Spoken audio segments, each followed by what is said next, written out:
are Elena Pečarič and Klaudija Poropat. If you can join. Hi, everybody. Okay. So thank you. So Elena and Klaudija are leaders of a YHD. Yes.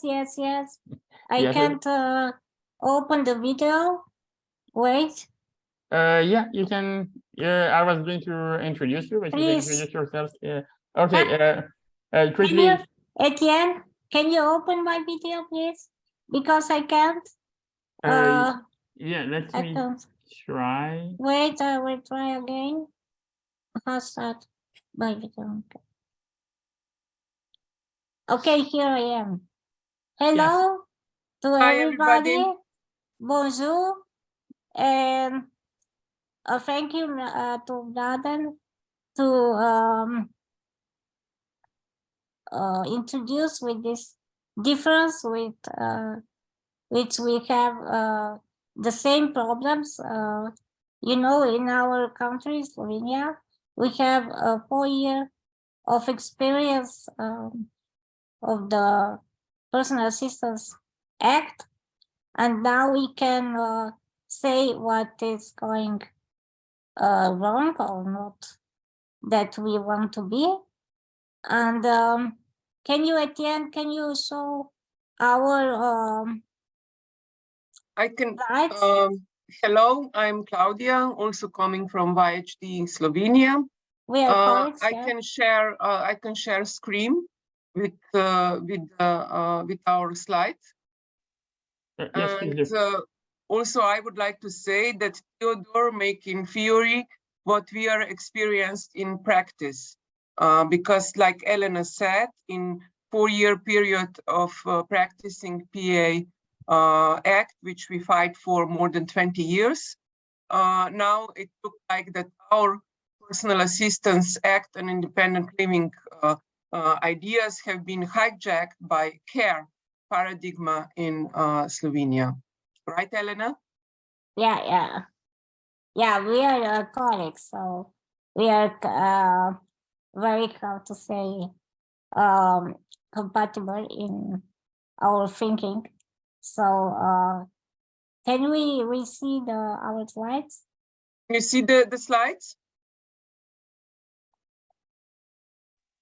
No, we don't see the slides. We don't see the slides. Wait, I will try again.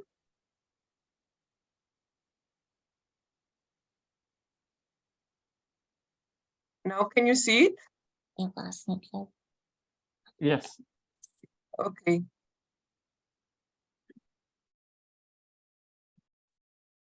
Elena? Elena, can you see it? Yes, I can see it. Okay.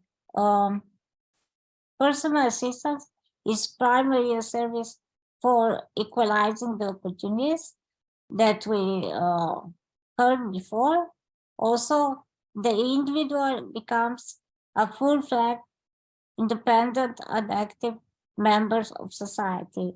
This is very important, and personal assistance is a fundamental human right and must be understood and interpreted in this spirit. This transforms passive recipients of assistance to an active full members of society. This is what Theodore before explained us. This is 2 photos of Klaudija that was made years ago, and our idea it was when we start to promote also law of personal assistance to think about users that we need several type of assistance. So this is 2 photo that show us in practice. That show Okay. the public about what everything What personal means. assistance can be. Yes, in practice. But then also this exhibition involves a series of portraits of, let's say, pioneers of independent living in Slovenia. Because for more than 20 years, we have been like a pilot project of personal assistance before we managed to get the law of personal assistance. And in this pilot project, like you see on the right side, it's Martina, on the left side, it's Emil. Those two have been all these years together, and Emil was also one of the founders of our organization, YHD, yeah. Of YHD, and together with Elena, we started in practice to promote that personal assistance is possible and that independent living with personal assistance can be possible for everybody who wants it. Yeah, we promote this model, and we also managed to have a lot of public Support. Yeah, to know the people what is personal assistance, because even now many people, they don't understand, and difference between assistance and care is often misunderstood or mixed. So this is a big problem even now, when we have this 4 years of experience, that we are very few that we still want to have this distinction of personal assistance and from the care at home. In the beginning, we were very naive to propose, and we were undefined a law that did include any medical documents, because was based on the social model of disability, of course. The potential applicant of personal assistance sometimes learn the right answer, borrowed a wheelchair, and play the character of the poor disabled person, and get the more hour of personal assistance than they actually need. This is true. In practice, we saw this can happen, and it's happened in Slovenia, because now we have a lot of service users, provider and also users who are using the personal assistance as some kind of care support. Like they don't want to take the control into their hands, and the care providers, let's say, they change their name in PI providers, and they are practicing the personal assistance in like a way that the care are doing. And I think this is very a big problem. Also the paradigm and shift and wider understanding in the social about social model. It was not made really, because we are still understanding. We still have the name not disabled but invalid people. So this is another terminology problem, because invalid people are still not valid, like the same word say. So in many cases, we're not seeing seeing in this paternalistic view, or simply that we are in not self-determinated person.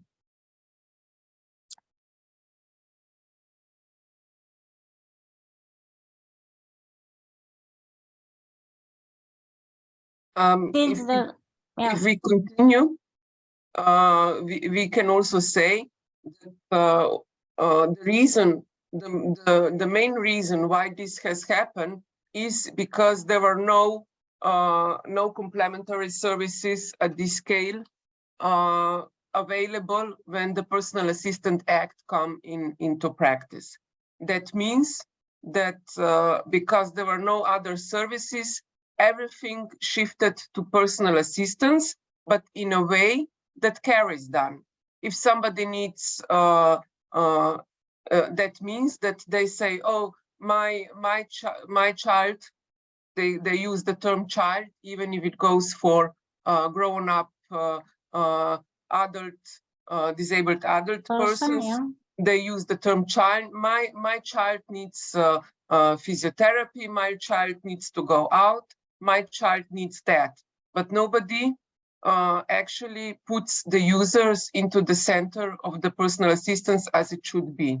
The disabled persons are mostly, we estimate that in maybe from 4,000 users, only 1,000 users are using personal assistance as a personal assistance in a way of independent living, and the 3,000 users are using or are having personal assistance as some kind of care services. And then also, Elena, the second part, you can say more. There is the even more bizarre, the fact that very large providers, no? Mm-hmm. We are providers, and they're very hard conflict of interest because we have in one person, for example, mother is personal assistant, a legally representative of this user, and also frequently also leader of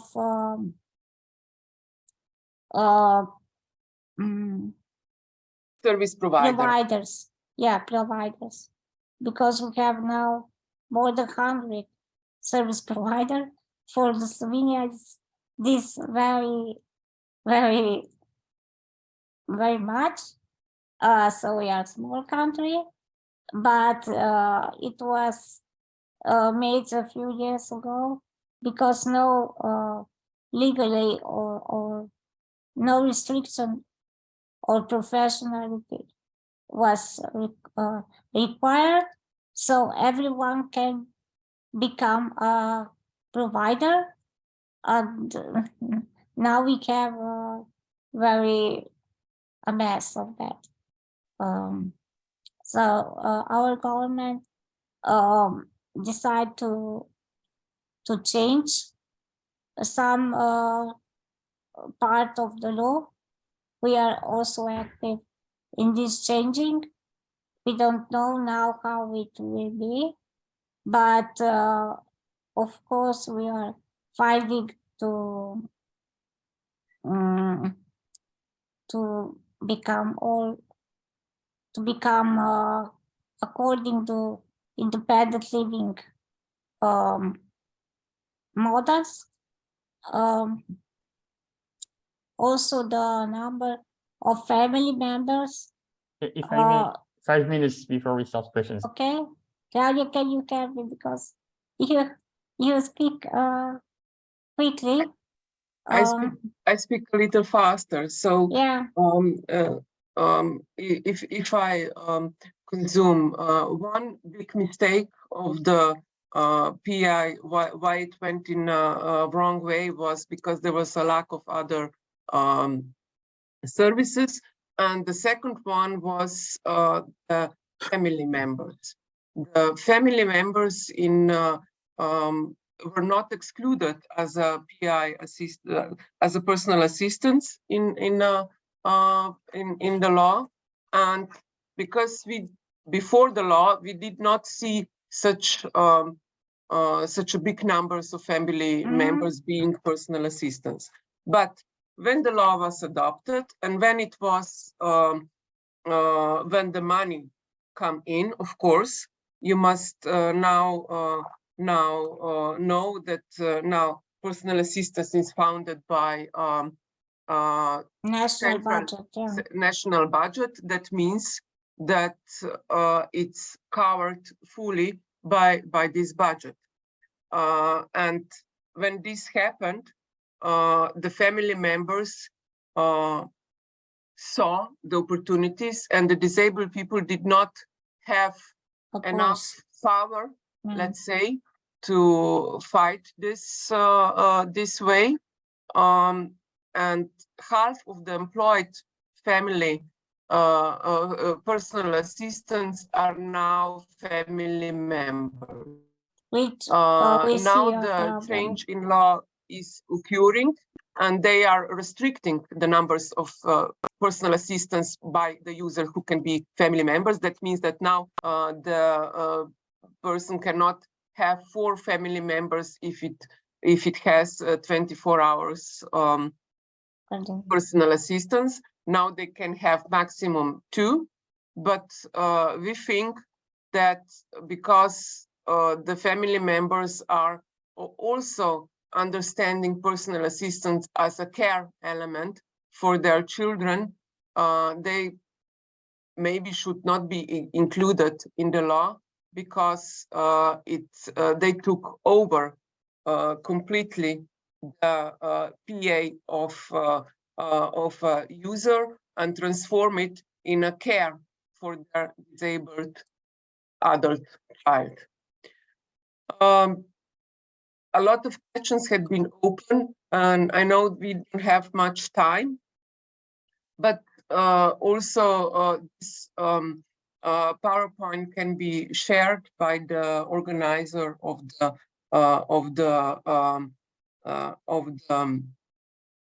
conference. We think that we are now striving and fighting on different levels. One is as a service provider, we are in minority.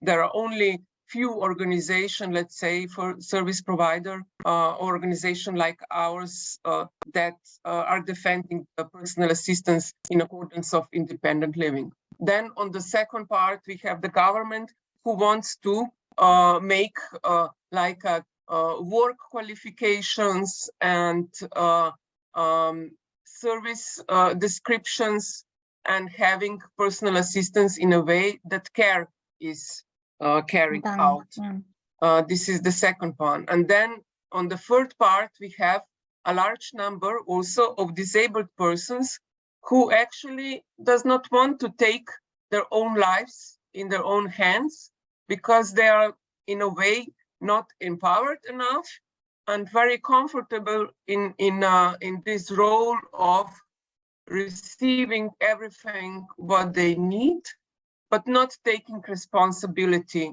for it. It is very difficult now also because we don't have many alliances, but like I said, we will try to go on in a way that we are also working on other services, and also in the empowerment of the people, and explaining every day again and again what is the difference between personal assistance and care. Because we thought 5 years ago that everybody understand what is personal assistance and what are the difference. But when it came into the practice, we have seen that not many people is understanding it. Even a few. Yeah. Even and this can be quite a big problem, because like I said now, before the law, we have been in minority in a way that fighting for something and explaining that it can be possible for everybody. But after the law, now we are fighting again and explaining that personal assistance, it's not care, and that it must lead to independent living of disabled person.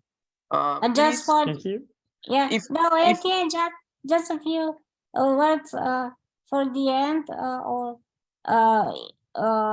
we translate the handbook for the personal assistance.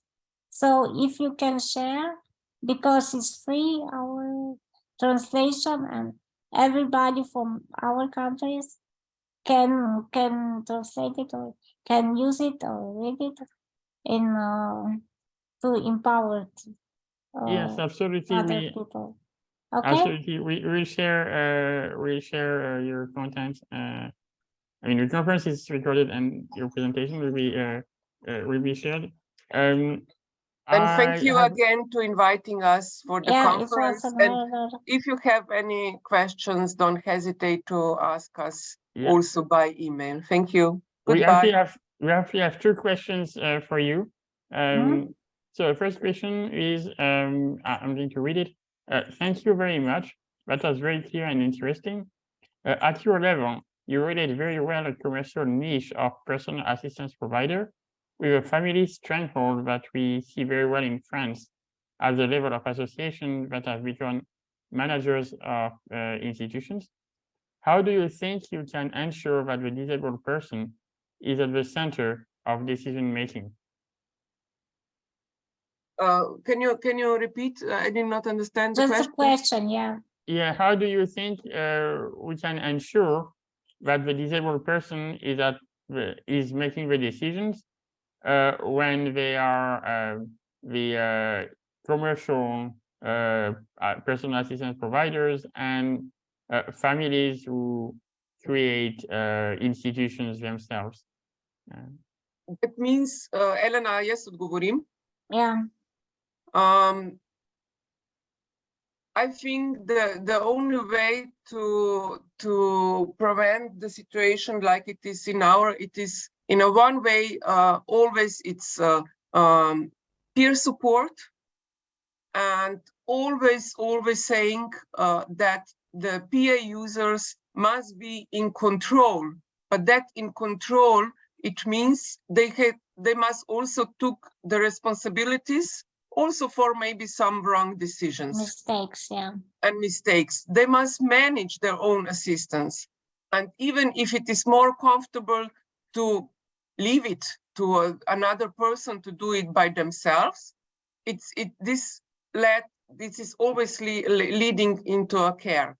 So you must always promote an active user being in control, yeah. being living independently, but this also means taking responsibility, not just taking the personal assistant as a right, but it's taking it as a right, of course, but also taking responsibility for how it is using this right. And also opportunity for live your life like you want to live your dreams, to live your wishes someday, yeah. Empowerment sorry, is Claudia. basic.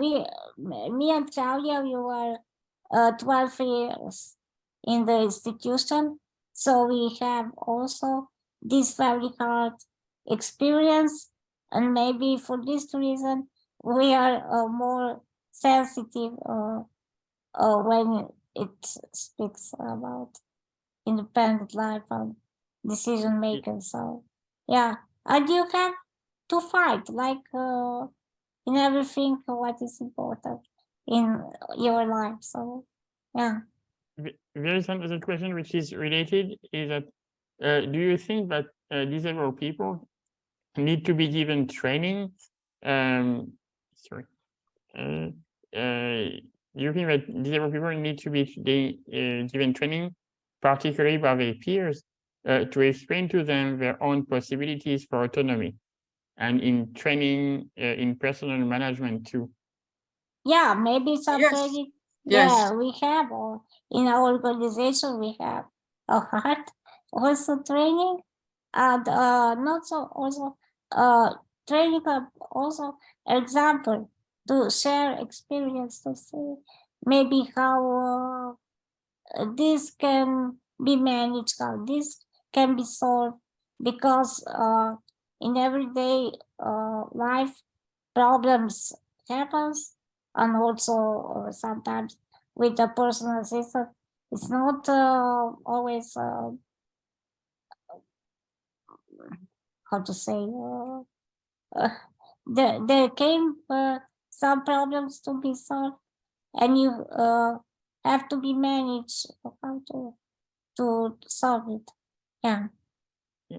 Thank you. It's basic to work on empowerment and also on peer support and training in a way that the people can get the competences what is needed to run their own personal assistance and their own life. I think this is basic. Yeah, thank you. And just one last question, kind of question or comment, if I'm going to read it. What I understand about the problems in most countries of setting up a real personal assistance sector is based above all on the lack of cultural recognition of a profession or function of a life assistant, and perhaps on the lack of funding. So do you think too that lack of personal assistance sector is also a lack of recognition of a personal assistant as a true profession? No, we want a personal assistant to become a true profession, because we don't want that a true profession. I want to be responsible to teach my own personal assistants in the way that I like to. They give me a help and all the assistants. I don't have any professional assistants in this way. I don't even want to have any medical any personal assistant who has medical background, professional background. Yeah, because maybe it's my problem that I think in this way, but I don't want it. So it's also I can add, it's very important. Of course, the funds must be high enough to get better wages for people working in personal assistance, because otherwise we have all countries have problem because of the lack of personal assistance of persons. But this is also because in the whole social care system has a lack of people working in similar services. But personal assistance is no different than other services in this way. But we must also fight for the enough funding to cover the wages of the personal assistants, so that they are not always on minimum wage. Otherwise, the lack of personal assistance will be even bigger than it is already. So. Okay, so thank you very much. I'm afraid we'll have to stop here and go to the next. Bye-bye. Thank you very much. Bye. Let's go.